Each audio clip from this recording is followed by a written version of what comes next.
Welcome back to IGN Live, coming to you from Gamescom in Germany. Now we're getting our first look at Dead Island 2. Burns and Daniel are here to show it to us. Yeah. Gentlemen, thank you for coming by the show. Thanks. Thank you for having us. It's been a long time coming. I'm excited to see this. Yes. We'll jump right into it, but maybe start telling us what are the big new features for Dead Island 2? Zombies. Now with zombies. California. Actually, Daniel can do it in 7 seconds. You want that? Yeah, I want the 7-second version. Game in 7 seconds. 1, 2, 3, go. All right, so California, zombie playground. 8 players, seamless multiplayer. Kick-ass zombies, just a lot of fun. Perfect. Works. All right. Thanks for coming by the show. No, yeah, this looks great. Let's take a look here. Where in California are we? Yes, this is set in LA. If you look around, you might even see the Hollywood sign. And you know what? We had to pay for using that. You have to pay. They charge you for that? Yeah. There's a guy who actually owns the Hollywood sign. What? Yeah. And every time somebody uses it in games, yeah, there it is.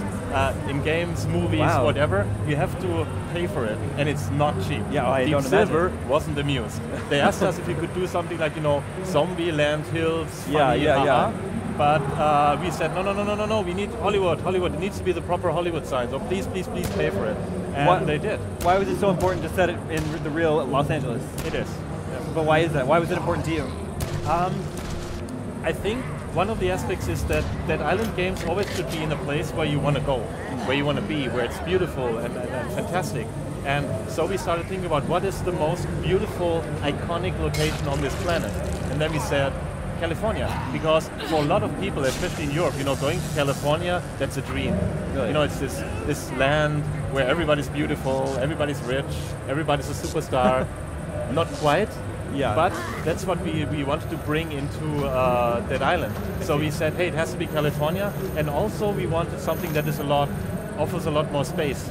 So we have California, no, not California, we have Los Angeles, San Francisco, and the top third area that we're not talking about yet.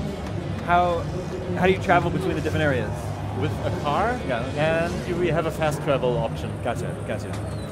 So it looks like the modified weapons are coming back? Yeah. Definitely. So basically what we're showing off in the demo here is we have the shock mod that was also in the original game, and that's what you're seeing here right now. We also have the fire mod. You can use to set things on fire. You can actually set the grass on fire this time around as well. And what's really cool about Dead Island 2 that wasn't really there in the first game was you can actually dual wield weapons. And doing so, you can actually have 2 different weapon effects at the same time. So you can have like a shotgun in your left hand, 3 zombies with it, and then follow up with a mace that's on fire. So you shatter them into burning frost pieces. Oh my god, oh, zombies. You know what, actually, did you see the face of the zombie? What we did is, because we're Jaeger and we like to do things right, we scanned the whole team. So the faces of the zombies are actually people from Jaeger. So the guy who just broke through the door was actually Calvin, one of our character artists. Nice. And I've seen Robert a lot, a concept artist. And so in the final game, you will be able to hunt down the whole of Jaeger. Finally. How about that? Is there an explanation for the zombie outbreak in California? What happened? It's all in your mind. It's all in your mind. No, that's the Spec Ops answer. No, that's not true. No, there's no explanation. What we want is basically that the zombies are not a surprise. They're kind of an established fact of the world that we live in. Yeah. Because that also ties into the seamless multiplayer we have, which basically means that I keep telling people internally what we're doing is we're actually building the world's smallest MMO. Because our world doesn't end. There's no end game. There's no set beginning, because by the nature of seamless, you can join and leave at any time. So our game actually doesn't have an end. And to channel, that also applies to the story, because narrative required us to do something super innovative at the same time. Because how do you tell a story when people can leave and join at any time? And so my answer is, to channel Molyneux for a second, is we don't have one story, we have thousands. So see what I did there? It's pretty good. Was it good? Yeah. Nicely okay. But you can't beat the game? No. It never ends. But you'll keep getting missions. You keep getting missions. Okay. Stuff is going on. There are events in the world that happen over and over again. Like, for example, here there's a bar, and the people living there, the other survivors, they ask you to defend it against the zombie hordes. And then after you do that, they say, okay, thanks guys, but now we would like to watch, let's say, a football game, but our generator ran out of gasoline, so could you please go over to the next gas station and get some gas for us so we can watch football? And then they watch football, and that makes lots of noise, which again attracts lots more zombies. So they say, can you repair our defenses, and on and on and on. So we have these events which basically stack onto each other and give you the illusion of basically a never... that was Robert. That was Robert. Of a never-ending world for you to play with. I see. I'm talking the whole time. Ask Daniel something. Sorry. I'm so excited. Oh, I know. I want to hear about the weapons that we're seeing. About the weapons that we're seeing, so right here you can see a shotgun. Robert. Basically, we have different kinds of scopes on the shotguns as well. What's new in this game is you can actually modify them with effect modes that you couldn't in the first one. But one of the coolest ones we have in the demo is called a home strike.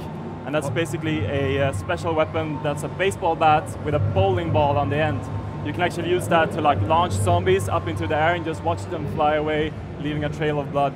Nice. That's really fun. Is that your favorite weapon in the game? I would say it's the favorite one of the demo, for sure. Yeah. I have some weapons that I'm not sure if I'm allowed to talk about, but... you can say one. Choose one. All right, I'm going to choose the Fiesta Launcher. So the Fiesta Launcher is a weapon which is basically kind of like a potato gun, but it can shoot random items. So every time you shoot, you don't really know what you're going to get. Sometimes it's just like confetti, but sometimes you get like a trap or a bomb. And it's a lot of fun to see what happens. A teddy bear? Yeah. Pretty useful against zombies, I think. Yeah, well, it's a never-ending surprise. Yeah. Dead Island 2, ooh, very loud. Thank you. That was for you guys. Yeah, I hope so. Next spring, 2015, what are we looking at for a release next spring? No specific date yet, though? We don't know yet. Yeah. Quite frankly, we don't know it. It's going to be somewhere around that date. But it's looking good. I mean, like internally, shut up over there. And that's this game I've never heard of. League of Legends. It's something new. It's a new indie never heard game. of it. Yeah, but people here like it. Must be a German thing. Yeah, I guess so. So yeah, no, we don't know yet. But it's going to be soon. 8 players. Yes. Just can they all? Do you have to like form a group? You drop in and out. How does the multiplayer work? Well, I mean, it's all seamless. So basically, in the first game when you were playing, you would kind of have to choose. You know, by default you were playing by yourself, and the game would ask you like, oh, hey, someone is nearby. Do you want them to join you? But in our game, by default, players are just dropping into your game, kind of like when you're playing Journey. So basically, you're just running around in the world and you're sharing this huge level with 8 other players. I see. That's how everybody looks when we say Journey. They're like, what? Do you, I think if I remember right, in the first game, there were several characters to pick from. Is that right? Yeah. How does it work in this one? We have 4. Just 4 characters, okay. 4, right? Yeah. Yeah, 4. Okay. Maybe all more. new classes. Yeah, 4 new classes, all new, all very much fitting into the franchise. We are because we're Jäger, we made sure that they fit with the tone of the game, because that was for us when we started pitching for Dead Island 2, you know, when Deep Silver asked us, so what would you do? We said, you know what, we need to embrace the proper tone. And since in Dead Island, what people like doing is have these awesome mayhem moments. I was there, hit the zombie with a home strike, he goes flying, and then you came in a car and everything exploded. And this is the stuff that people talked about. They didn't talk about story, characters, or the sad NPC they met. That's the thing that people wanted to do. And so we decided everything we do needs to support that. Yeah. Well, the game looks like a lot of fun. Definitely look forward to spring 2015 to play more on Dead Island 2. So cool. Thanks a lot for coming by the show. Thank you. Pleasure. Stay tuned. So much more to come from IGN Live from Gamescom after these messages.